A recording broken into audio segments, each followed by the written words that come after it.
Hello, everyone, and welcome back, or welcome if this is your first video in the series. This video, we're going to talk about coping skills, both adaptive and maladaptive. We're just going to explore how coping skills can just help you on your mental health journey, help you manage your stress, help you manage the symptoms that come along with trauma or other mental health issues. And as simple as definitions, coping skills are just thoughts and behaviors that help you manage stressful situations. Most coping skills are just kind of divided into emotion focused and problem focused. So, emotion focused coping skills help you feel better, but they don't change the situation. They may help you manage your reaction to the situation, but it's not going to change it in any way. So if you're feeling stressed out because there's so much going on in your life and you take a bubble bath, well, that hot bubble bath is going to make you feel better. It's going to smell good. All your senses are engaged in the bath. It's going to make you feel better in that moment. But whatever problems that were going on before you got in the bath is going to be waiting for you after after you get out of the bath. So problem focused skills are best for situations that you have some control over because they can help you solve the problem or minimize it. So for me, I'm very solution focused, very problem oriented. So even in therapy, I have to remind myself to listen and not always provide a solution, but I do let my clients know up front that I'm very solution focused. And if I ever get like too caught up in the solution, just reel me back in so we can just kind of say, hey, I'm venting right now. I know what I'm going to do next, but this is just an issue that I want to vent about right now. And so what I want to do, is just help you manage those stressors so that you won't engage in maladaptive coping skills, which is using alcohol or drugs to escape those uncomfortable emotions, comfort eating, blaming other people, or self-harm, like cutting yourself or pulling out eyelashes. Most people are going to use those negative coping strategies or engage in pleasure-seeking activities. I have more parents upset about their teens going out with their friends, spending time on their phone, and doing those things that seem fun to them, being very upset that, well, if you can stay on your phone or you can talk to your friends, you can very well do your homework. Well, those activities are pleasure seeking activities, and sometimes pleasure seeking in teens is going to look different than pleasure seeking in an adult. And so if I'm super depressed or anxious, I'm going to avoid the things that cause me stress and focus on the things that cause me pleasure, which would be my phone, social media, music, hanging out with friends. I will have the energy to get those things. To do those things. Again, it looks different in teenagers than adults. So when you have a teenager that is struggling, and let me preface this by saying, your child better than I do, or teens, yourself better than I do. But, if you're thinking there's some kind of manipulation attached to the pleasure seeking, of course, use your best judgment. Positive or adaptive coping skills is like getting support from a friend, using meditation, distraction through activities like exercise or gardening, journaling, reframing the situation to focus on the positive aspects of it, and venting or having an emotional release like screaming in your pillow, your mattress, your couch, whatever it is, or just screaming out loud and not covering it. I am more of an advocate of screaming out loud and not covering it because I just feel like, sometimes covering it stifles you. And I just feel like emotions need to be felt and expressed.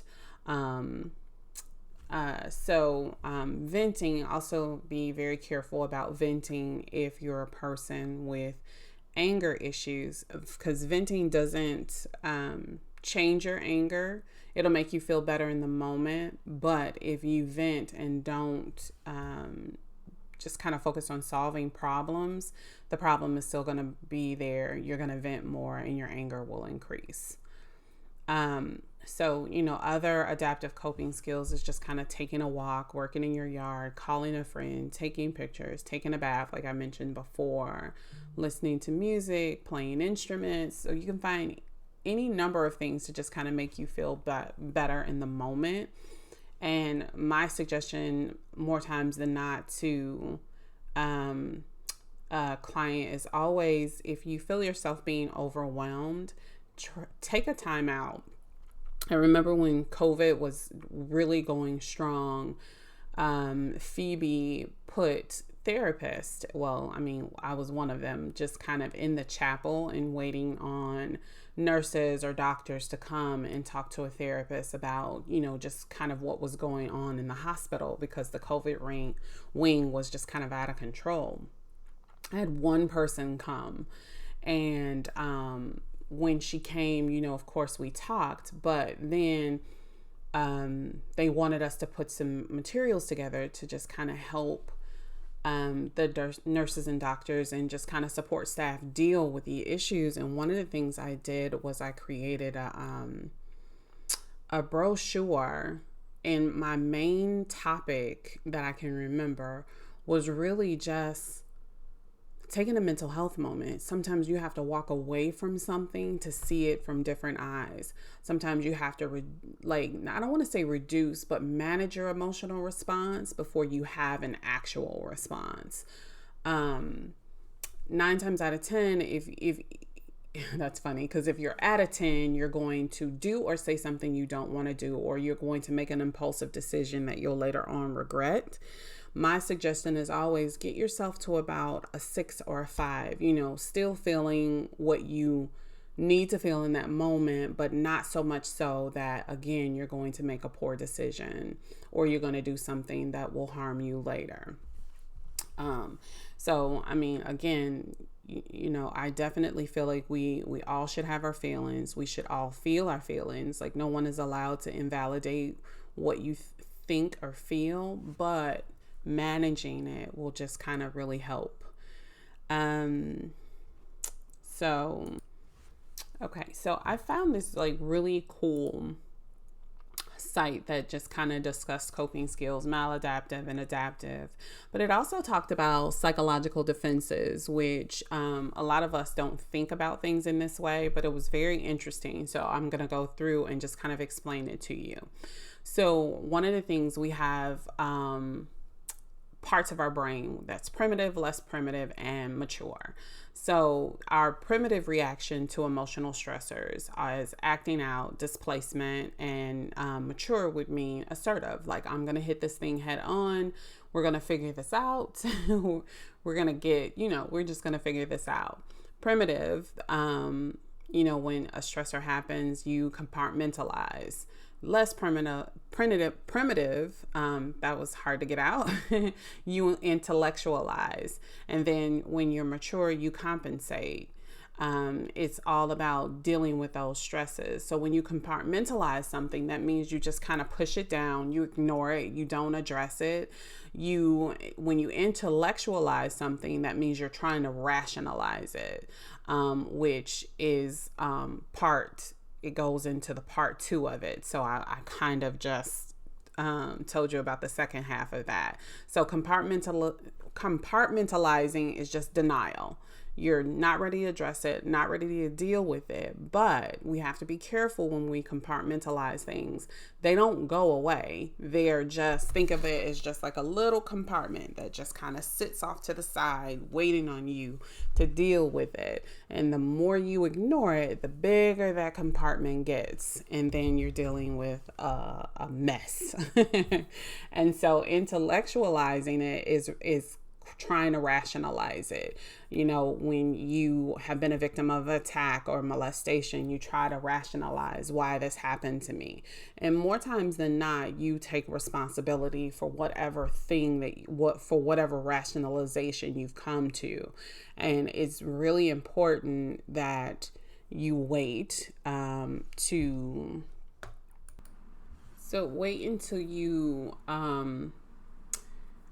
till your body is out of the fight or flight to rationalize something. And I don't want to say rationalize, because again, that can go to the negative side of things, but wait until you're out of fight and flight to just kind of talk through things and process things. And 9 times out of 10, for me, I think doing that with a therapist will be more helpful than just kind of leaning to your own understanding. That can be very dangerous, especially when you've had a trauma happen, or even before that trauma, you were dealing with depression and anxiety, because we all agree depression and anxiety can put you in a very negative headspace. The more mature brain is sublimation. And all that is just a fancy word for just kind of channeling your unacceptable feelings, desires, and impulses into something positive and socially in a socially approved activity. So the anger and aggression you may have towards others, instead of just kind of acting that out and fighting everybody around you, if you then become a boxer, then okay, that makes more sense. I'm going to be a boxer, and not the kind of boxer that's like out there psycho trying to kill the partner, the other person that they're fighting in the ring, but just kind of understanding that this is how I'm just exercising this repressed aggression. Primitive brain, if you're not dealing with these stressors, it's disassociation. I want nothing to do with this situation, with this time period in my life. I'm just going to disassociate because I can't handle it.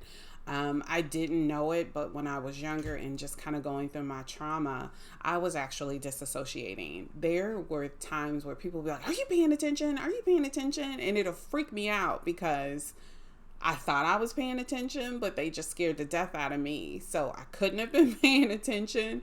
And so there were whole parts that I couldn't remember because of that dissociation. I had completely toned out, but that tuning out really helped to save me, because there were certain things where my awareness, I wasn't conscious of it going on around me. I knew something happened because, of course, once you wake up, once you're aware, then you can see the aftermath of it. And not to mention, I had 2 sisters who were really, talkative and bossy, so they told me everything anyway. And so then you have repression. And so on the other side of me, like just kind of dissociation, on the other side, I had a sister who was completely repressed. There were things about our childhood that I could remember that I told her. And, for the longest time, she thought I wasn't telling the truth. So I was like, okay, whatever. You deal with it the way you want to deal with it. And, I was young. I wasn't a therapist then. But sooner or later, she started to go to school for social work, and her teacher had her do like this free writing assignment. And I don't know what the topic was of the free writing, but my sister ran out of the classroom screaming and upset because in that free writing exercise, whatever the prompt was, it got her to writing, and all these memories came up. And I remember her calling me and wanting to know everything I remembered. And she was like, "I thought all this time like you were kind of crazy." And I was like, "Well, no, I wasn't crazy. I just remembered a lot. Like when I wasn't like disassociating or out of it, it's almost like my brain was like a computer taking everything in."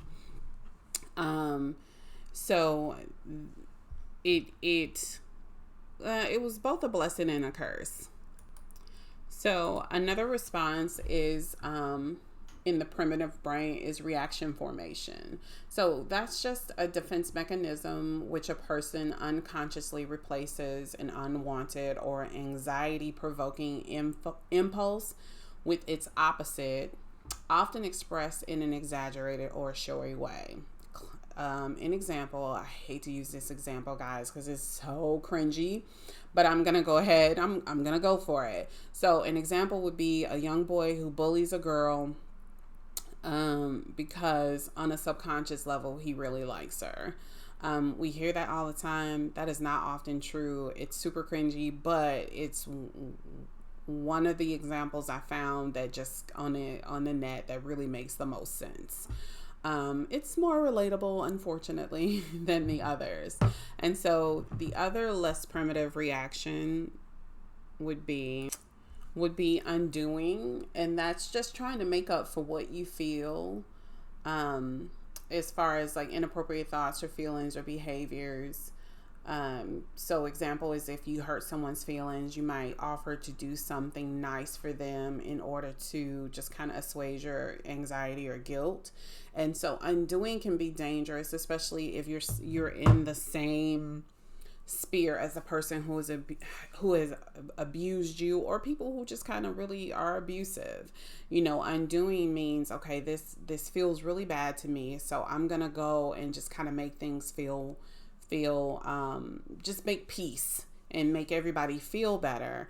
And a lot of times, like in that undoing, it's very invalidating, because it doesn't matter what you feel. What matters is that you can just kind of get everything together and make everybody feel okay. And that can be very dangerous sometimes, for your mental health. So you have to be very, very careful with undoing. So I want to talk a little bit more about maladaptive coping skills, because I think we oftentimes misunderstand what's maladaptive. Like, I am always saying to someone that we were not taught how to be emotionally well creatures. We weren't taught to discuss emotions, to talk about them. I think I've said this in another video. If one of the activities I like to do in videos,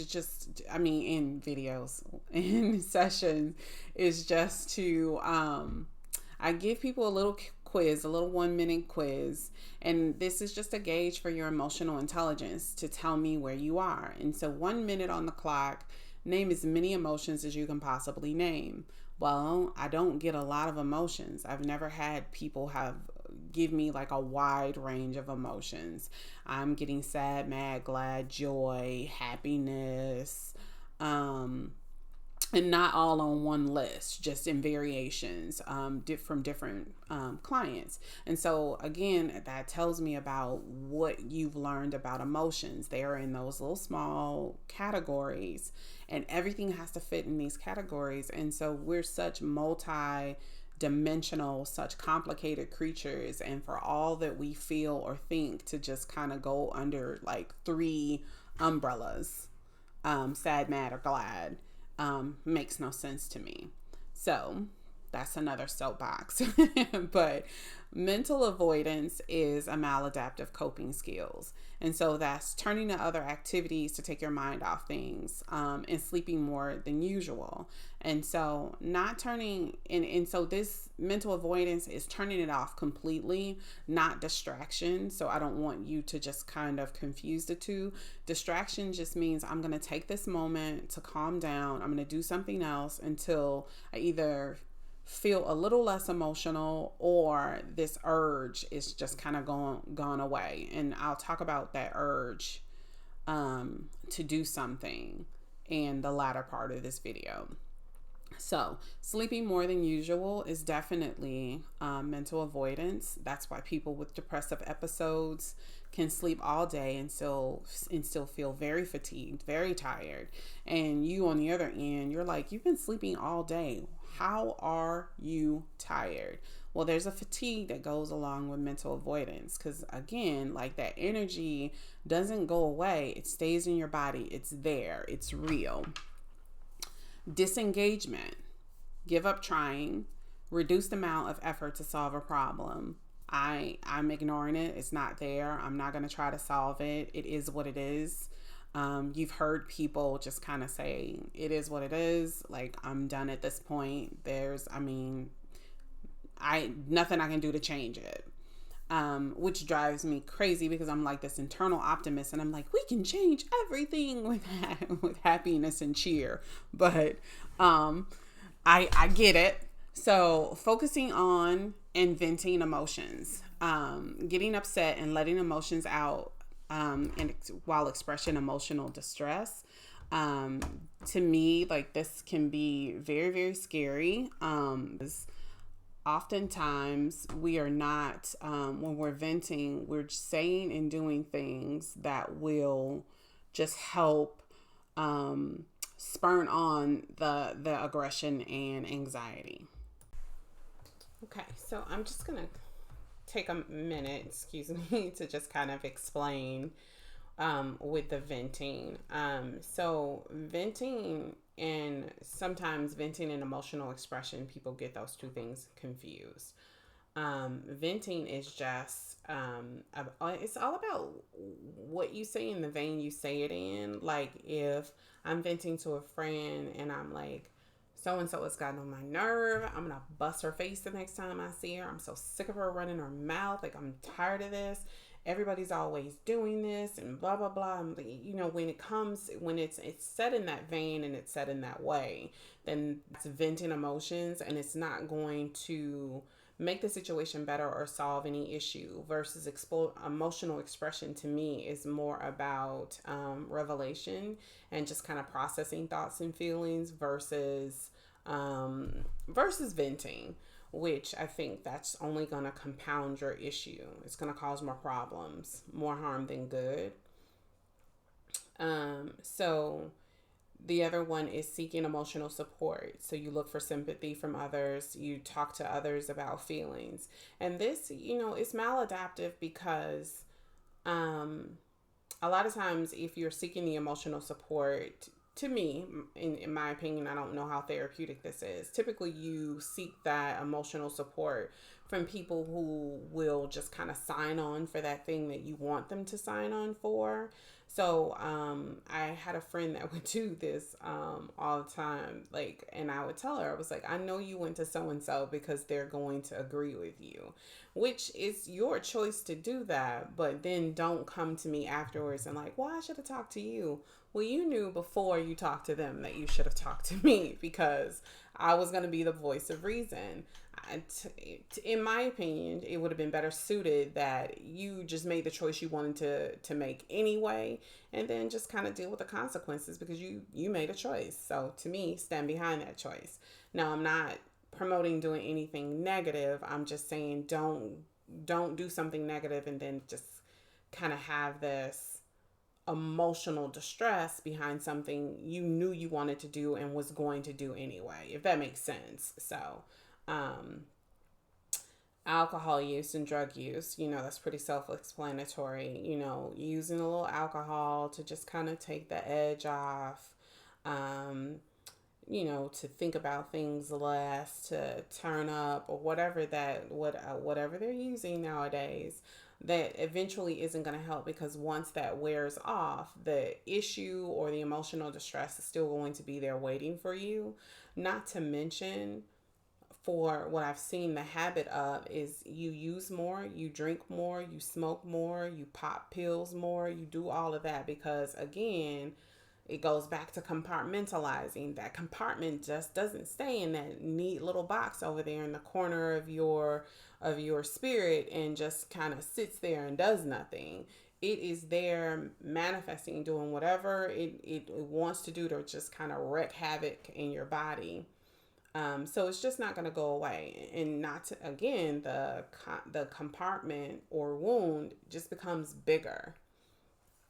Denial. Denial does not mean it's real. Denial means that you are not acknowledging it's real. So, one of the things it says is saying this isn't real or refusing to believe it's happening. It has happened or it's happening. It's real. And denial again doesn't make it fake. Denial just means you're not acknowledging that it happens. And so I wanted to talk about these maladaptive coping skills because if we think about these coping skills, they're pretty common and some of the people we're in relationship with. And so we have to figure out a way to use more adaptive coping strategies to deal with our stressors, most especially our emotional distress. Um, because I want to say again, like we were not taught how to deal with, we weren't taught how to deal with negative emotions. I growing up, I saw either people holding it in or just freaking the heck out. Like I saw so many people in my family either fight or rage because they had strong emotions and couldn't deal with it. Um, I saw people in my family gossip, never tell the person they're angry with that they're angry with them or that they've hurt them or anything. It was always told to a second party. So we saw that growing up. So it makes sense that we would then adopt those skills when we got older, not realizing they're negative, just realizing that, okay, I don't feel comfortable doing this sometimes, or sometimes you feel completely comfortable doing it because you've seen it kind of play out in your childhood. So, it's up to us to just kind of change these things. One of the statements I still hate it to this day, that whole children should be seen and not heard.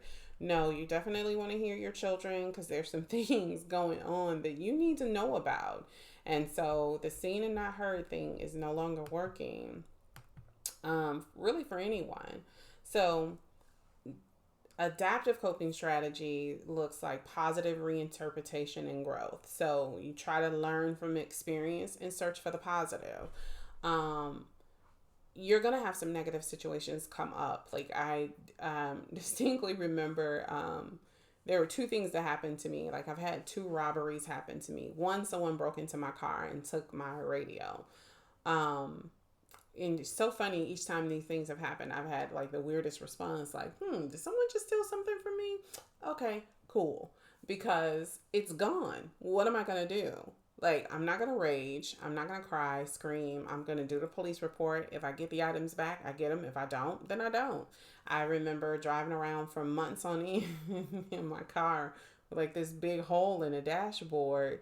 And people were like, why don't you just get a new radio? Well, I don't listen to the radio that much anyway. And if it's, I can tell the time from my phone, and I'm just not going to give them another reason to just kind of break in my car. So we're just going to have this hole in my car until I can move to a better neighborhood, and then we'll go from there. The second time, someone just kind of robbed my home, and so same difference. They took all my things, and what I learned, like we were technology nuts. We had laptops, we had tablets, we had phones, we had fires, little Amazon notebooks you can get, like the digital readers. We had all this stuff. And I just learned from that was maybe it was time for me to kick this digital habit or electronic habit and just kind of keep it moving. Was it disappointing? Yes. Was it upsetting? Kind of, because when you work hard for something. But in the grand scheme of things, it was gone. And I knew I wasn't going to get it back. And so my focus was just replacing the things that I wanted to replace. Like my daughter watched television. Okay, I'm going to replace her television. Anything after that, it wasn't and even the television wasn't a necessity. But, she was little, so it was necessary for her. So, but other than that, like, it's not going to destroy me. I have my life. They can't get in my home again. No one harmed me in any way, so I'm good. Um, I was kind of icked out about the whole going through my drawers, though. That was weird. That caused me probably more distress. If I'm being honest, that caused me way more distress than anything that was stolen. And they took everything that could move. But that whole rifling through my drawers thing was kind of icky. So, active coping. So concentrate on the efforts to do something about it, taking action to deal with a problem. I promise you, more often than not, problem solving will help, especially when we're talking about anxiety. Problem solving will help reduce anxiety more than rumination. And rumination is just worrying about the same thing, kind of obsessing and going over the same idea in your head a million different ways. You're still going to have the same result, and trying to solve the issue is much better than, again, just kind of that rumination. And taking action, like getting up and actually figuring a thing out, is more helpful than that just kind of defeatist thinking that comes along with depression, anxiety, and trauma. Acceptance. Accept that it's happened and it can't be changed. Learn to live with it. I kind of jumped the gun with that other example. That's how it was when they robbed my home and my car. Just accept it. It happened. I can't change it. Those items are gone. I'm just going to live with it from here on out. I'm not going to, another thing that I didn't say previously is I wasn't paranoid about going back into my house. Like, honestly, again, the only distress I can think of is just that they were touching my things. Like, ugh. So suppression of competing activities. So focus on dealing with the problem, and if necessary, let other things slide. Put aside other activities to concentrate on this.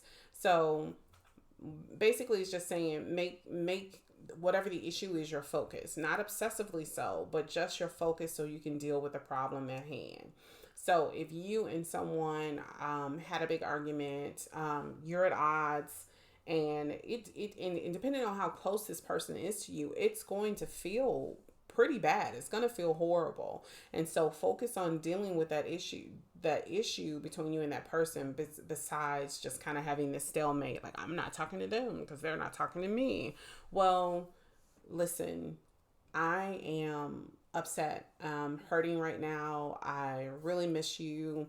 I'm hoping we can sit down and talk. I understand if your emotions are raw and you want to talk about things later, but whenever you feel better, please, let's just sit down and work this out, because I really want to continue this relationship, or I want you to be a part of my life, whatever it is.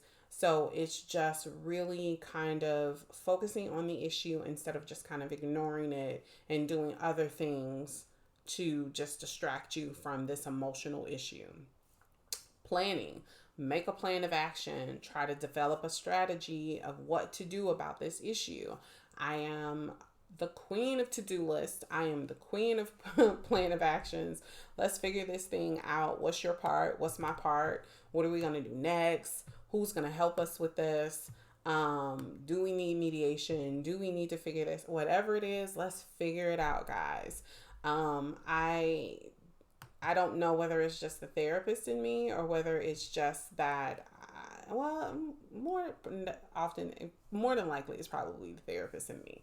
Let's just get this thing solved, because I've seen many people distressed. Like, I had a client a long time ago, very upset about the fact that she could possibly be homeless because she wasn't getting along with her roommates.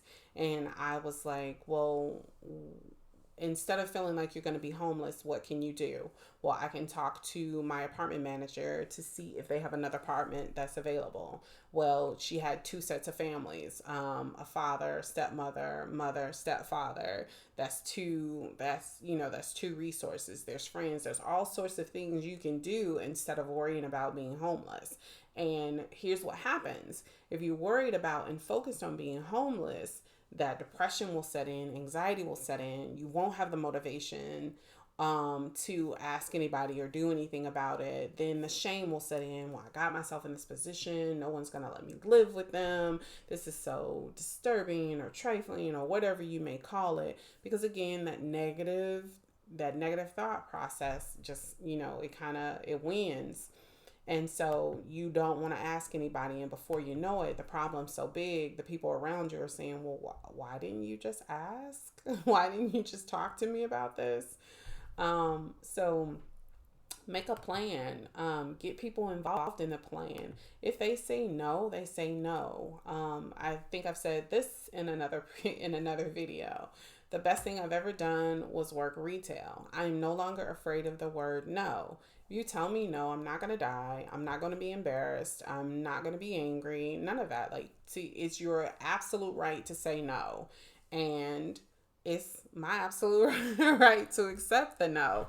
So, no is a word. It's not a big bad thing that happens to you. So, I will shoot any shot. Like, what? Let's talk about it. If you say no, then that's fine. That's cool. Let's figure something else out.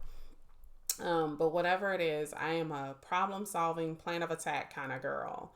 So we're going to get this thing done. So the last thing I want to talk about is called urge surfing. So, urge surfing is a technique for managing your unwanted behaviors rather than just kind of giving into the urge. You'll ride it out like a surfer riding a wave. After a short time, the urge will pass on its own. And you can use this technique to stop or reduce drug and alcohol use, emotional reactions such as blowing up when you get angry, gambling, or other unwanted behaviors. You can try to use this when it comes to emotional eating. You can try to use this when it comes to cutting. So, anything where you have this strong urge or desire to do something maladaptive is just giving yourself time to ride out the urge. So, an example that they use is the trigger is the urge is triggered by a person, place, thought, or feeling, or something else. The rise is the urge becomes more intense. This may happen gradually or very suddenly. This can be seen by your want to use a drug, want to use alcohol, your desire to cut, your desire to eat. And the peak is the urge reaches its most intense point. It may feel as if the urge will never go away.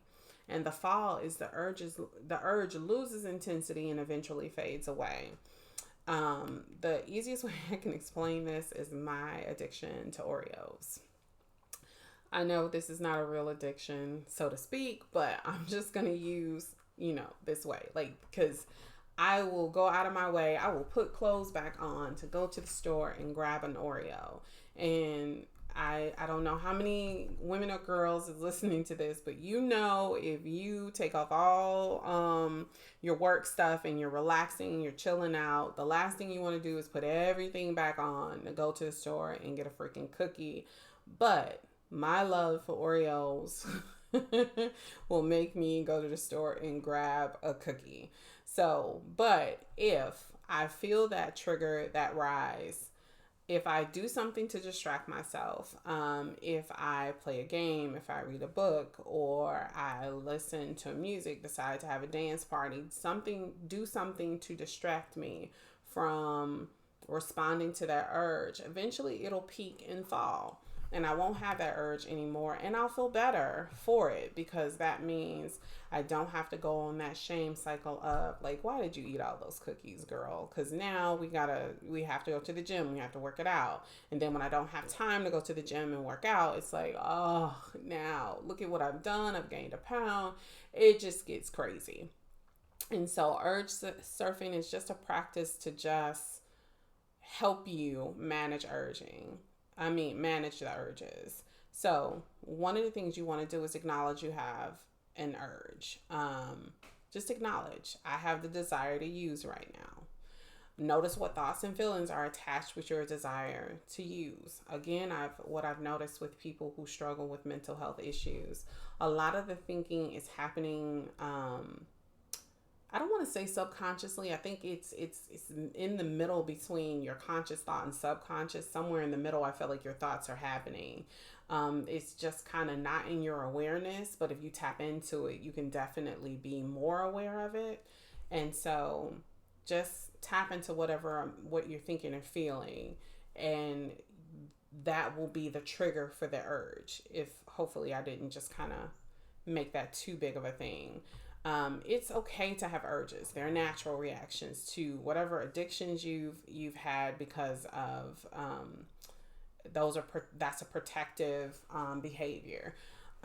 Whatever habits that you've created that are also protective behaviors. And what I mean by protective is, although it may be a negative behavior, it's still a protective behavior because it's made you feel comfortable in whatever situation you're in right now.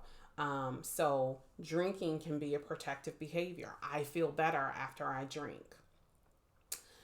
So that's why I use that term. So discomfort is okay. I think that's one of the things we need to get used to. Not everything is going to feel good all the time. Discomfort is okay. If you're sad for a moment, then be sad for a moment. It's okay. It's okay to have the desire to want to cut. To make the sadness go away. If it doesn't go away after a certain period of time, then definitely get help and get some assistance. Go to one of your support people that you've identified, but allow yourself to cry, to feel uncomfortable. Allow yourself to want that drug, to want that drink, and be okay with feeling uncomfortable. The urge is temporary. The sadness is temporary. The urge to use is temporary. It will pass on, and you'll feel better for it, because then once you let it pass on, you can have the celebration cycle versus having the shame cycle. And the shame cycle is so real, because when you do something and you let yourself down, it's oftentimes worse than if you do something and you let someone else down. Again, like these coping strategies are super important. They're especially important when you're going through, not to sound like a broken record, when you're depressed or anxious or going through, just having trauma responses. You'll re-experience, you'll have flashbacks, you'll have difficulty sleeping. I had a trauma victim that felt like smoking marijuana at night would help her sleep. But what it escalated to is something that she just couldn't control anymore. And so to me, coming up with an adaptive coping skill is a lot better than relying on those maladaptive coping skills, and understanding that, your urges are going to happen. And I failed to say this, but I think at one point with the urge surfing, it also talked about anger. Anger is also a response that you can just kind of urge surf through.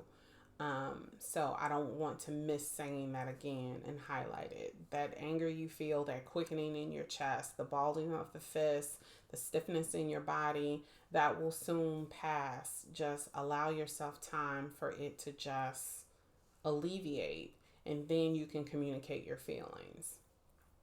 So it has been fun. I thought this was a really great video. I enjoyed it. And so I will talk to you guys next time.